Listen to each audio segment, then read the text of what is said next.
ဒီလောက်ဆိုရင်တော့ငါအိမ်ပြန်လို့ရပြီငါလည်းမနေမနော်ရပြီဆိုတော့ငါအိမ်ပြန်ပြီဟဲ့ကောင်တာဘူးငါအိမ်ပြန်ပြီဟဲ့မိမရဲ့ဟိုးငါရောက်ပြီဟဲ့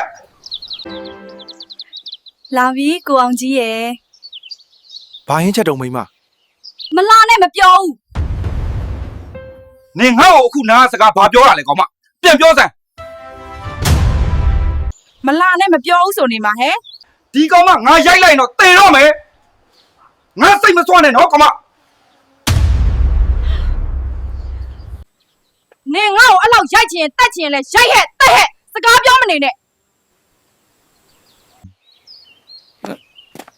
နင်တို့နှစ်ယောက်စူစူညံညံဘာတွေဖြစ်နေကြတာလဲငါ့ကိုပြောကြစမ်းဟဲ့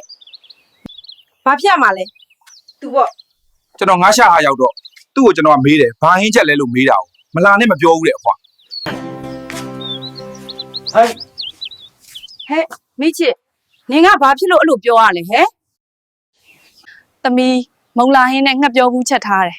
ဟဲအောင်ကြီးနဲ့မိချစ်တို့ရဲ့နင်တို့နှစ်ယောက်ကြောင့်ငါတေတာတေလိုက်ခြင်းပြီဟဲ့အန်ရော့ဟဲလင်မယားနှစ်ယောက်လိုက်ဖက်လဲညီတယ်တယောက်ကအယူနောက်တယောက်ကစောက်ပေါ့ငါသွားပြီဟဲ့